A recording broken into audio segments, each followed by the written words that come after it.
Hi friends, hope you are doing well. I'm Dr. Ganguly. Welcome to my channel.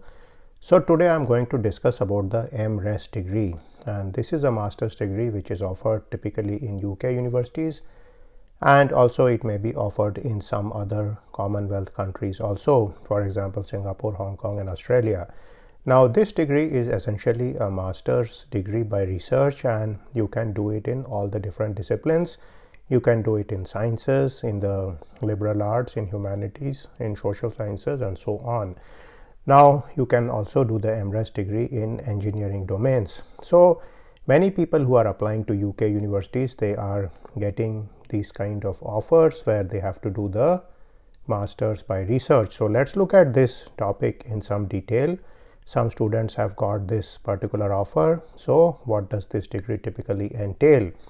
Now this degree is somewhere between a taught master's and a MPhil degree. So you probably know that the taught master's is a typical master's offered in UK and some Commonwealth universities, where you are essentially given a series of courses on a particular topic. So for example, if you are doing a degree in physics, you would have to take several courses in physics, and at the end of this degree your knowledge is going to be at a higher level than you had at the bachelor's degree level. So that's what you get in a typical degree, which is taught using lecture format in a class.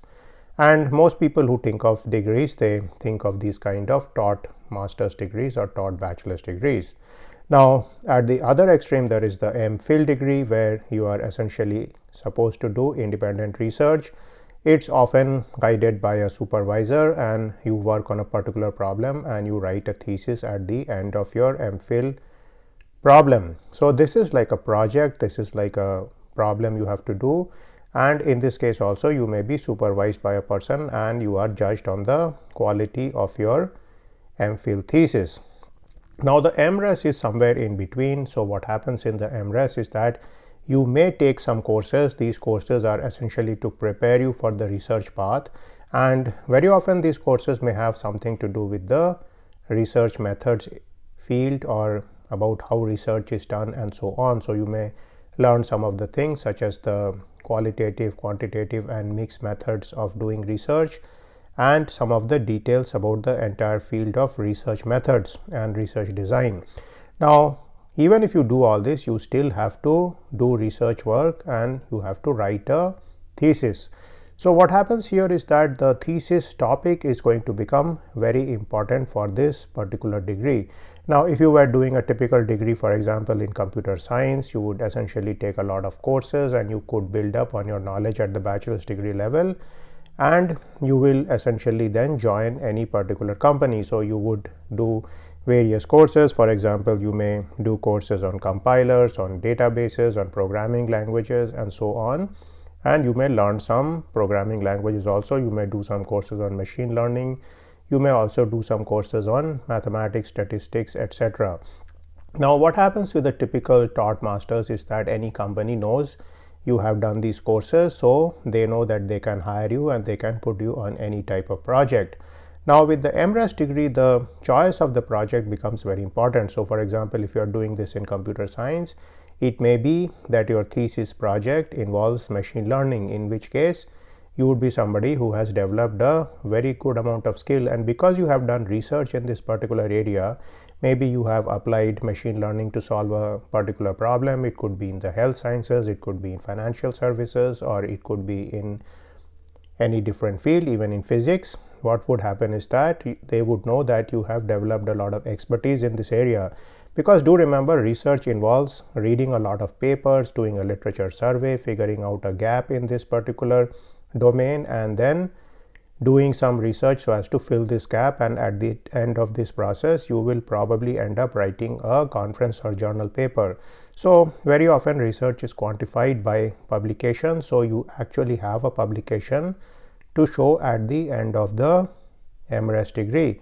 Now in many cases you may not be able to immediately publish a paper, but you would write a thesis which would contain most of the material which could be converted into a conference or journal paper down the road.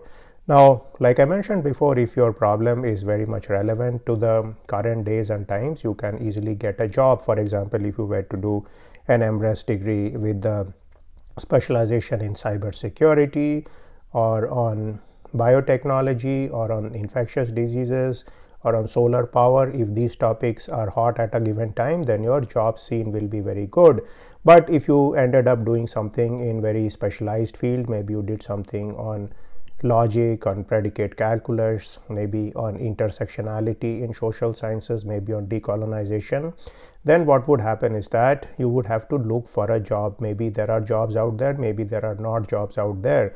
So what often happens is that the MRes candidate, sometimes they end up doing a PhD degree, and the MRes is actually a very good preparation for somebody who wants to do a PhD degree. But of course, if you are not sure about doing a PhD degree, you can always do the MRes. You can test out the field, you can test out your liking about the university system, about graduate study and so on, and you may leave the university if you do not want to pursue the research path. So this is one advantage of doing the MRes degree. Now I do know of a student who actually did his MRes and he was doing his project work in batteries. So because he was working on batteries, he was very easily able to get a job in an electric vehicle company. Now again, this shows to you the importance of the particular project which you are going to do in your MRes degree. Now if you are somebody who actually doesn't want to do any coursework, doesn't want to do any taught master's type of scenario, you could also aspire for the MPhil degree, where you could completely only do research. But there are many people who will benefit from some degree of courses because their bachelor degree background may not be so good. There may be lacunas or gaps in their training, and they could take some courses to actually bridge this situation, and then they could do the MRes degree. Now I have found in the academic system that there are some people who are very good in taking exams. They do very well in typical taught courses, lectures and so on.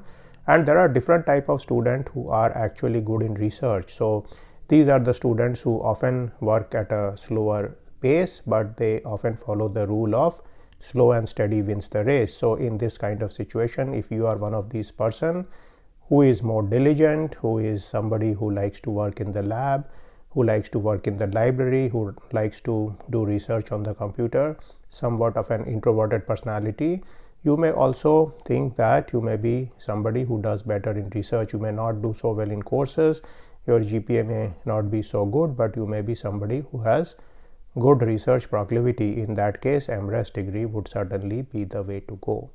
So I hope this video clarified many of these concepts. I will leave certain videos on the end screen which you can use to continue your further journey into the graduate study and postgraduate study process.